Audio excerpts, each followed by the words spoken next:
là-bas, je faisais la coiffure au Sénégal. Mais quand j'ai venu ici, je voulais continuer pour la coiffure, mais je n'arrive pas parce que je n'ai pas de diplôme. J'ai fait un peu de tout, des métiers un peu, je dirais, nourriciers, ce genre de choses en fait. Voilà. Et pas de véritable métier stable. C'était difficile un peu à trouver du travail, quoi. J'ai cherché de moi-même, j'ai pas trouvé. Après, on m'a donné un référent qui m'a aidé à trouver du travail ici. J'étais artisan commerçant, et puis j'ai fait faillite. Donc je me suis retrouvé aux SEDIC sans y avoir droit, puisque quand on est artisan commerçant, on n'a droit à rien. Quand j'étais arrivée en France, c'était dit, je connais pas personne ici, j'avais 17 ans, j'ai pas famille. J'ai été SDF pendant quelques années. Avant ça, j'ai toujours travaillé dans la restauration, la boulangerie-pâtisserie. Pour un retour à l'emploi, je passe par la table de Canaan. C'est le travail qui fait l'homme, et c'est en offrant un travail aux personnes en difficulté qu'on peut les aider à retrouver leur dignité et une place dans la société. Ce en quoi je crois vraiment profondément, c'est une espèce de profession de foi, y croire vraiment, et je pense que tous les encadrants le portent aussi, c'est se dire que personne n'est inemployable. Tout en essayant de mettre en œuvre un travail social pour aider les personnes à conforter leur rôle dans l'entreprise. On essaie aussi de les aider à s'identifier, à être beaucoup plus autonomes dans leur travail, à reprendre confiance en eux pour retrouver un travail périn derrière. C'est l'étape qui doit permettre de rebondir, quoi. Et ça veut dire qu'on ne peut pas s'occuper uniquement du champ de l'emploi. Si on veut vraiment accompagner la personne, c'est effectivement l'important, c'est surtout qu'il y ait un lien entre les encadrants, les chefs de cuisine et les responsables d'insertion. Je vais avoir tout au long de son parcours un contact qui demeurera privilégié, essentiellement dans son accompagnement personnel, plus que dans son accompagnement technique, parce que ça relève de l'encadrant technique. On n'est pas organisme formateur, donc on est là plutôt pour encadrer et aider des gens un petit peu à découvrir le métier de la cuisine. Grâce à notre expérience. La réalisation de la personne, elle se fait aussi à travers la fierté qu'elle a à produire quelque chose.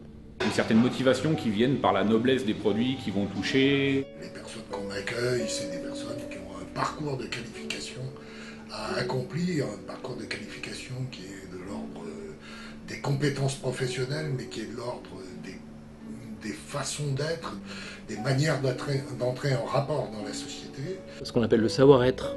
C'est-à-dire vraiment ce qu'est la personne au fond d'elle-même, c'est-à-dire sa capacité à bosser dans un collectif ou de façon individuelle. On est vraiment, il y a l'être et le savoir-faire. La table de Canaan est la propriété de personne, mais c'est une propriété partagée par une équipe, par un collectif qui s'est bien renouvelé depuis 25 ans. Si vous n'avez pas une association derrière qui est un peu le gage justement de cette finalité sociale, les gens s'y reconnaissent pas trop, quoi. Elle peut soutenir toutes les actions d'insertion que l'entreprise ne va pas avoir, elle. Donc c'est vraiment l'élément humain qui est important et qu'un des facteurs de réussite de la table de Canaan, c'est le réseau de bénévoles qu'il y a autour. Je vais avec les salariés et puis on fait du porte-à-porte, on fait toc-toc-toc, bonjour, voilà. Un bénévole s'engage à suivre une personne plus particulièrement de façon régulière. Donc moi, mon rôle, c'est de lui donner un petit peu de courage, parce que c'est vrai que c'est pas toujours évident d'aller frapper aux portes. On a essayé de faire un espace, on l'a nommé espace découverte. On a imaginé un lieu pour être plus à l'écoute des besoins des salariés en insertion. La réussite sur le plan de l'insertion, elle se joue avant tout avec des hommes, et ce sont les hommes dans chaque implantation qui construisent les instruments juridiques et autres dont ils ont besoin. En étant au service de l'entreprise, finalement, on a accompagné son développement et les besoins ont évolué au fil du temps. C'est une entreprise humaine, c'est pas une entreprise au sens d'une situation juridique, c'est une entreprise humaine où on conjugue l'économique et le social. C'est positif, il y a du concret, on sent que ça bouge, c'est à moi de bouger de mon côté aussi, de bien expliquer ce que je veux. Et ils m'orientent en fonction de mes besoins, quoi. C'est bien parce que on a du temps, en fait on se pose on est posé, en même temps on travaille, on a le temps de réfléchir. C'est totalement différent du cadre d'une entreprise normale où là c'est la production à fond, ce genre de choses, et puis il n'y a pas véritablement de place pour l'humanité, tandis que là on prend le temps d'écouter, de comprendre et d'apprendre. Je me sens mieux dans ma peau depuis que j'ai repris une activité que de rester à la maison. Je me sens capable de continuer dans une entreprise ailleurs. De revenir en fait dans le monde du travail, déjà c'est clair que pour l'appréciation de soi c'est mieux. On se sent beaucoup mieux, on se sent aussi de nouvelles forces en fait pour aller encore plus loin, plus loin, plus loin. Grâce à eux, je suis aujourd'hui ici, j'ai trouvé un CDI. Maintenant, je suis responsable à boutique et je suis encadrant aussi. J'étais embauchée en tant que commis. Il faut dire que maintenant, je suis quand même demi-chef de partie. Et voilà, c'est tout un bonheur.